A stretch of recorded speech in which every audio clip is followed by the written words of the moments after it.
फिर चैनल से जुड़े हैं, कारण कि अब आप लोग की एग्जाम बहुत नजदीक आ गया है, जैसा कि सब लड़के को मालूम भी है। अब सवाल उठती है कि हम लोग इस वर्ष यानी मैट्रिक में ज्यादा से ज्यादा नंबर कैसे लाए। अब तो शेष जो समय बचे हैं उसमें हम कुछ मेन क्वेश्चन को डील करेंगे। आप लोग सभी विद्यार्थी जो चैनल से जुड़े हैं अब तक के, मैं उन सारे विद्यार्थियों का धन्यवाद देता हूं। और आज फिर हम आप लोग के फिजिक्स का एक मेन टॉपिक लेकर के आए हैं और वो है इलेक्ट्रिसिटी। इसके पहले भी हम लोग इलेक्ट्रिसिटी ही देख रहे थे फिजिक्स में, और प्रतिरोध से रिलेटेड जितनी सारी बातें थी आप लोगों को मैंने बता दिया था, जैसा कि विद्यार्थी आप लोग कॉपी पर भी नोट किए थे और आप लोग अपने चैनल से भी सुने थे, देखे थे सारा चीज। तो आइए आज उसी टॉपिक को हम लेकर के थोड़ा सा आगे बढ़ रहे हैं। बताया कि सभी विद्यार्थियों को याद होगा कि विद्युत धारा यानी करंट।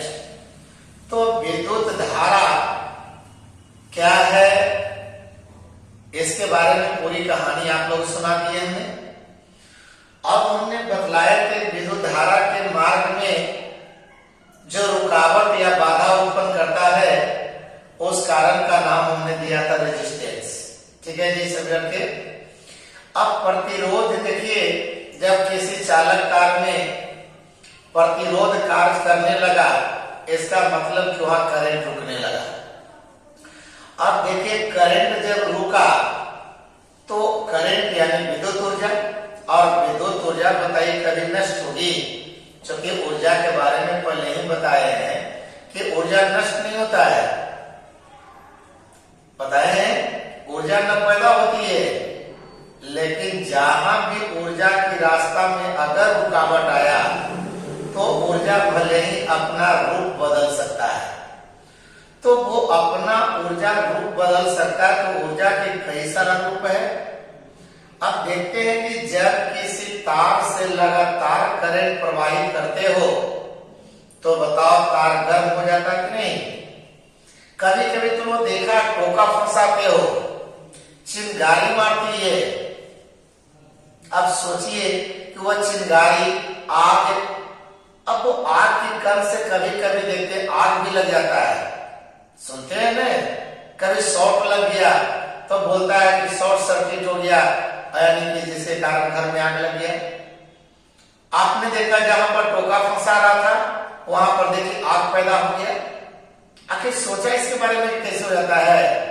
बात यही है कि जिस तार से होकर तुम करंट ले जा रहे हो और तार में कहीं पर भी अगर प्रतिरोध काम करने लगा, रेजिस्टेंस लगने लगा, विद्युत ऊर्जा जितना रुकने लगी, अब विद्युत ऊर्जा के मार्ग में जो रुकावट होने लगा वह विद्युत ऊर्जा के यानी इलेक्ट्रॉन की गतिज ऊर्जा, चूंकि इलेक्ट्रॉन की प्रवाह को विद्युत धारा कहते हो, तो इलेक्ट्रॉन की गतिज ऊर्जा में जितनी कमी आती है वही ऊर्जा कमी के बराबर वहां ऊष्मा ऊर्जा पैदा हो जाता है। और उसी ऊष्मा ऊर्जा के कारण देखिए ताप में गर्म हो जाता है। हीटर देख रहे हो, हीटर में करंट तो आप ले गए, लेकिन बताए क्या हुआ, वह जितना विद्युत ऊर्जा वहां पर गया आपने देखा कि वह ऊष्मीय ऊर्जा में बदल गया। बिजली की बल्ब में देख रहे हो तुम सभी लड़के, आपने बाहर से तो विद्युत ऊर्जा दिया, लेकिन क्या वह विद्युत ऊर्जा से बल्ब जल गया? क्या बल्ब का फिलामेंट गर्म हो जाएगा? नहीं, क्योंकि आप जानते हैं कि किसी चीज को गर्म होने के लिए कौन ऊर्जा चाहिए, बोलिए? हाँ, ऊष्मा ऊर्जा चाहिए। तो ऊष्मा ऊर्जा चाहिए तो क्या वहां पर आपने कोई ईंधन जलाया? नहीं, तो ईंधन नहीं जलाया, आखिर ऊष्मा ऊर्जा आया कहां से? इसके बारे में सोचोगे तो इसी बात को सबसे पहले ध्यान दिया यानी जूल नामक वैज्ञानिक। और जूल नामक वैज्ञानिक ने कई सारा प्रयोग कर करके और मतलब जो प्रतिरोध के कारण जो ऊष्मा ऊर्जा पैदा हुई वह ऊष्मा ऊर्जा से रिलेटेड उन्होंने एक नियम लिखा और उसी नियम का नाम पड़ गया जूल का ऊष्मीय नियम या जूल का तापन नियम भी कहीं कहीं लिखा रहता है। बात समझे? अब जूल ने देखिए वह जो ऊष्मा जो उत्पन्न हुआ, ठीक है, विद्युत ऊर्जा की जो कमी आई वो बदल गया किसमें? ऊष्मा ऊर्जा में। आई बदलने का काम कौन करवा दिया? प्रतिरोध। नहीं प्रतिरोध लगता तो क्या विद्युत ऊर्जा ऊष्मा ऊर्जा में बदलती? नहीं। दिमाग में रखना यही कि विद्युत ऊर्जा ऊष्मा ऊर्जा में तब बदलेगा जब वहां पर प्रतिरोध कार्य करने लगे। उसी प्रतिरोध के बारे में जूल साहब ने आपको कस दिया है, प्रकाश डाला, बताया है कि देखिए प्रतिरोध R के कारण यानी जो चालक तार में ऊष्मा उत्पन्न होता है वह उत्पन्न ऊष्मा को अगर H द्वारा सूचित किया जाए, क्योंकि ऊष्मा बताइए एक प्रकार का क्या है? ऊर्जा है। अब ऊर्जा की मात्रा क्या करे? जूल। तो मतलब इसको भी हम जूल से डिनोट कर रहे हैं। तो यहाँ पे प्रतिरोध R के कारण मान लेते हैं कि कोई तार है और तार में प्रतिरोध क्या लगने लगा? R लगने लगा। अब इस R के कारण जो वहां पर होता है, यहाँ पर जो करंट आप ले जा रहे थे, मानते हैं कि करंट आपने I लेके जा रहा था। अब इसके रास्ता में रुकावट आई तो बताओ विद्युत ऊर्जा जब रुका वो बदल गया कौन सी में? ऊष्मीय ऊर्जा। अब ये ऊष्मीय ऊर्जा को सूचित कर दिया कौन सी से? H से। तो कहता है कि ये ऊष्मीय ऊर्जा जो H जो उत्पन्न हुआ, ठीक है, वह मेनली तीन बात पर निर्भर करता है, याद करेंगे सब लड़के। और वो होता I, R और T।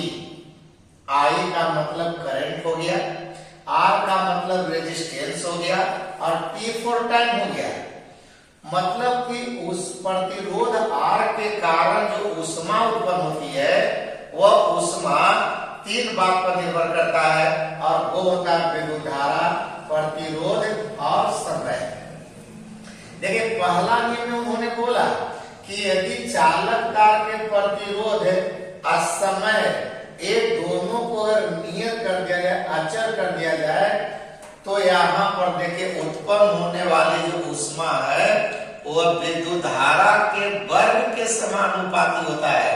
बात समझ रहे हो? यानी H is directly proportional I square. मतलब है तो H directly proportional I square का मतलब हो गया कि जैसे जैसे विद्युत धारा के परिमाण को तुम बढ़ाओगे, मतलब I का मान बढ़ेगा। मैंने पहले मानते हैं 2 एम्पियर, 4 एम्पियर कर दिए, 5 एम्पियर कर दिए, तो जैसे जैसे करंट का मान यहाँ पर बढ़ते जाएगा तो समझिए कि ऊष्मा ऊर्जा का परिमाण भी बढ़ते जाएगा।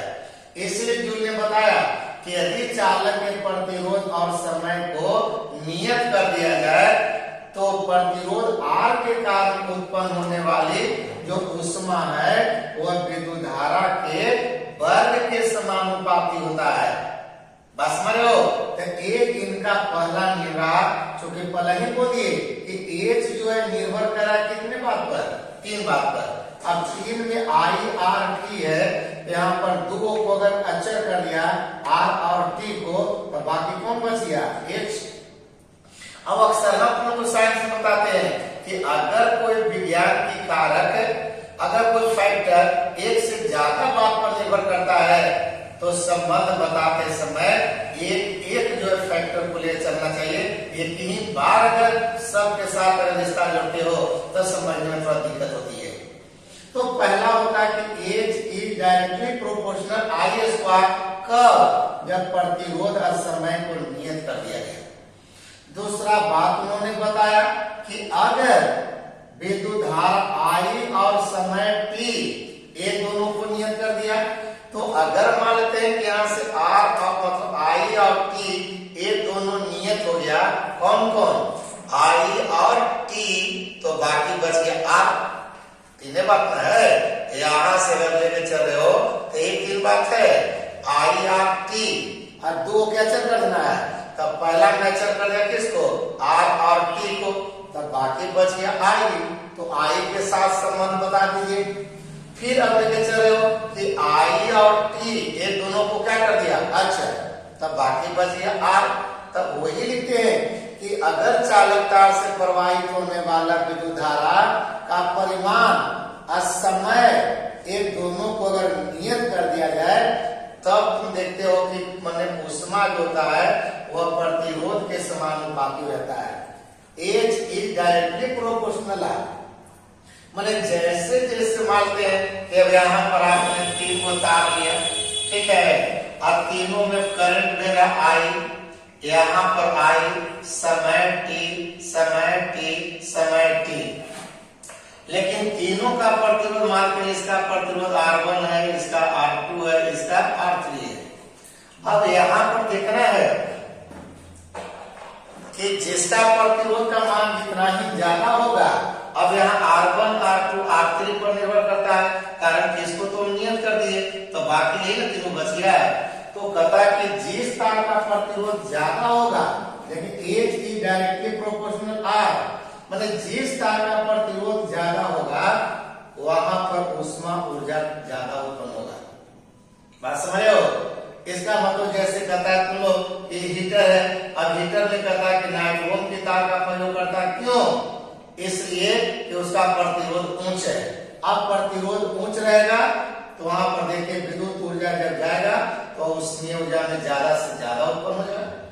तब नहीं देखते हो हीटर में ये नाइट्रोन का जो तार होता है वह गर्म होकर के एकदम हीट हो जाता है, ज्यादा मात्रा में उष्मा देने लगता है, इसलिए कि उसका प्रतिरोध का मान क्या है, उच्च है, इसलिए वहां पर नाइट्रोन के तार का प्रयोग किया गया। उसी तरह से अब देखा जाए तीसरा पॉइंट आता है, तो कहता है कि प्रतिरोध के कारण अगर उष्मा जो पैदा हो रही है, एक तीसरा बात निर्भर करता है टी पर। तो अगर आई और आर को अगर हम कर देनी है तो बाकी बच गया टी, तो I as directly proportional T. देख रहे हो ना, मतलब जैसे जैसे समय को हम बढ़ाएंगे वैसे वैसे उष्मा ज्यादा उत्पन्न होगा। मतलब कि अगर एक तार में मानते हैं 10 मिनट, एक में 15 मिनट, इसमें 20 मिनट, तब जैसे जैसे टाइम बढ़ा रहे हो वैसे वैसे उष्मा ऊर्जा का मान भी बढ़ रहा है। अब मात्र 3 गो तार लिया एल्युमिनियम का, अब 3 गो तार में क्या किया, एक में 1 घंटा, एक में 2 घंटा, एक में 3 घंटा करंट ले जाओ, क्या तीनों तार सेम गर्म होगा? बोलेगी नहीं। तो कौन तार ज्यादा गर्म होगा? जिसमें 3 घंटा करंट गया। जिसमें ज्यादा करंट गया तब ज्यादा समय तक करंट जाएगा तो उष्मा भी ज्यादा पैदा होगा। जूल के ये सारा प्रयोग करने के बाद यही निष्कर्ष निकाला कि प्रतिरोध के कारण जो उष्मा ऊर्जा उत्पन्न होता है वह उष्मा ऊर्जा मुख्य रूप से 3 बात पर ही निर्भर करता है, और वो है विद्युत धारा, प्रतिरोध और समय। अगर तीनों नियम को एक साथ लागू करते हैं तो यही बोलते हैं एच वैलेज I square R into T. अब वैलेज को अगर इक्वल में बदलते हैं तो एक देखा है कांस्टेंट ला देते हैं, स्थिरांक किया तो यहाँ पर आई स्क्वायर आर टी हुआ, यहाँ के बोलता है कांस्टेंट हो गया, स्थिरांक हो गया। अगर के का मान एक इकाई के रूप में अगर बदल दिया जाए तो यही फॉर्मूला हो जाता है एच बराबर आई स्क्वायर आर टी। यानी अब समझिए कि जहां प्रतिरोध के कारण उष्मा ऊर्जा उत्पन्न होगी, उस उष्मा ऊर्जा से जो यंत्र काम करता है उसी को विद्युत तापन अवयव कहते हैं। अब उसके बाद हम तुम लोग के विद्युत तापन अवयव बता जा रहे हैं, तो अगले क्लास में यही हम लोग का होगा। Good night.